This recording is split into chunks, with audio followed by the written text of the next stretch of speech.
ఈ నెల 27, 28, 29 తారీఖులో కడప జిల్లాలో జరిగినటువంటి తెలుగుదేశం పార్టీ మహానాడు పూర్తిగా విజయవంతమైందని తెలుసుకుంటున్నా.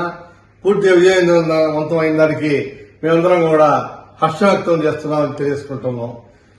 ఈ మహానాడు అందరూ ఊహించిన దానికంటే అత్యధిక సంఖ్యలో ప్రజలు, తెలుగుదేశం పార్టీ కార్యకర్తలు, నాయకులందరూ కూడా స్వచ్ఛందంగా వచ్చి చివరి రోజున 5 లక్షల జనాభాతో భారీ బహిరంగ సభ జరిగిందంటే ఈ మహానాడుకి విపరీతమైన స్పందన వచ్చిందని చెప్పి కూడా తెలియజేసుకుంటున్నాం. కడపలో జరిగే మహానాడుకు ప్రతిపక్షాలు ఆటంకం కల్పించాలని కుటిల ప్రయత్నాలు చేసినా కడప గడ్డ మీద తెలుగుదేశం పార్టీ గడ్డ, కడప జిల్లా, కడప అడ్డ అని చెప్పి కూడా తెలియజేసుకుంటున్నా. కడప జిల్లా జరిగినటువంటి ఈ భారీ మహానాడు వల్ల ప్రజల్లో, రాష్ట్రంలో ఒక అపూర్వమైనటువంటి స్పందన వచ్చింది.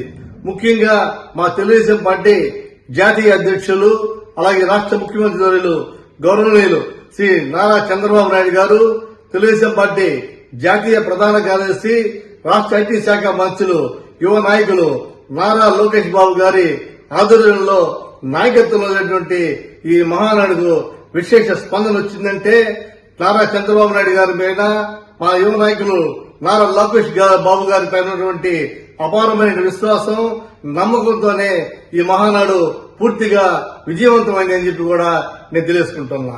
ఈ మహానాడు ద్వారా 27వ తారీఖు గాని 28వ తారీఖు గాని చేసినటువంటి తీర్మానాలు ఈ రాష్ట్రానికి దశ దిశ చూపుతాయని, ఈ రాష్ట్ర రూపురేఖలు మారబోతున్నాయి ఈ మహానాడు ద్వారా అని చెప్పి కూడా నేను తెలియజేసుకుంటున్నా.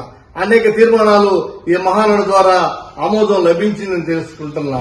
ముఖ్యంగా ఈ రాష్ట్రానికి గత 5 సంవత్సరాలు జగన్మోహన్ రెడ్డి ప్రభుత్వంలో రాష్ట్రానికి భారతదేశంలో రాజధాని లేని రాష్ట్రం ఏదన్నా ఉందాయంటే జగన్మోహన్ రెడ్డి ముఖ్యమంత్రి కానప్పుడు ఒక ఆంధ్ర రాష్ట్ర ప్రభుత్వం ఒక్కటే రాజధాని లేని రాష్ట్రం అని చెప్పి తెలుసుకుంటున్నా.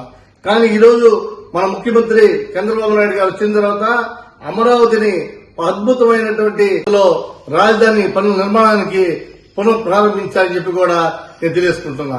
ఈ కార్యక్రమాన్ని కూడా ఈ మహానాడులో తీర్మానాలు ఆమోదించారు. పోలవరం ఆంధ్ర ప్రజల, ఉత్తరాంధ్ర ప్రజల జీవనాడైనటువంటి పోలవరానికి కూడా ఈ మహానాడులో తీర్మానించి ఆమోదించారని కూడా తెలియజేసుకుంటున్నాం. అలాగే కడప స్టీల్ ప్లాంట్ ను ముఖ్యమంత్రి గారు ఈ నెల 12వ తారీఖున ప్రారంభిస్తామని చెప్పి కూడా ఈ మహానాడు ద్వారా సందేశం ఇవ్వడం జరిగింది తెలుసుకుంటున్నా.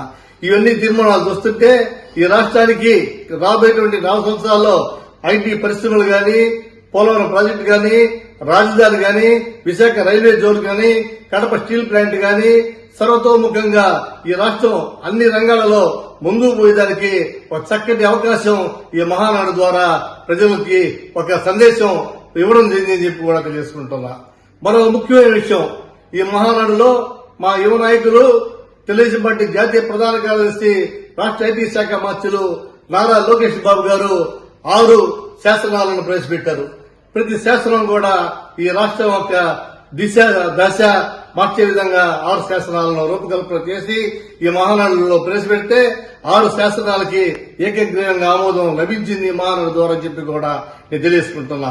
ఈ 6 శాసనాల ద్వారా ఈ రాష్ట్రంలో యువతకు గాని, రైతాంగానికి గాని, బడుగు బలహీన వర్గాలకు గాని, పారిశ్రామికంగా గాని, ఆర్థికంగా గాని, సామాజికంగా గాని, సామాజిక న్యాయపరంగా గాని అన్ని వర్గాల సంక్షేమానికి కూడినటువంటి 6 శాసనాలను నారా లోకేష్ బాబు గారు, ఈ యువగలం నాయకుడైనటువంటి మా లోకేష్ బాబు గారు ఈ మహానాడులో 6 శాసనాలను ప్రవేశపెట్టి ఈ తీర్మానాలను ఆమోదించడం వలన ఈ రాష్ట్రం దిశ దశ దిక్సూచి మారే అవకాశం ఉంది.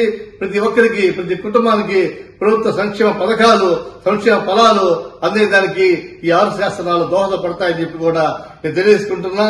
ముఖ్యంగా బడుగు బలహీన వర్గాల కోసం ఈ 6 శాసనాల్లో ఆయన రూపకల్పన చేసి ఈ పీడిత వర్గాలకు కూడా అన్ని వర్గాలను మేము ఆదుకుంటామని చెప్పే సందేశాన్ని నారా లోకేష్ బాబు గారు ఈ మహానాడు ద్వారా ఇచ్చారని చెప్పి కూడా మేము తెలియజేసుకుంటూ, ఈ మహానాడు స్ఫూర్తి చూస్తుంటే 2029 ఎన్నికల్లో తెలుగుదేశం పార్టీకి ఎదురు ఉండదని చెప్పి తిరిగి తెలుగుదేశం పార్టీ ఖచ్చితంగా 29లో కూడా ఈ రాష్ట్రంలో అధికారం చేపడుతుందని చెప్పి తెలియజేసుకుంటూ ఈ మహానాడులో పూర్తిగా విజయవంతమైందని చెప్పి కూడా మీ సందర్భంగా తెలియజేసుకుంటున్నా.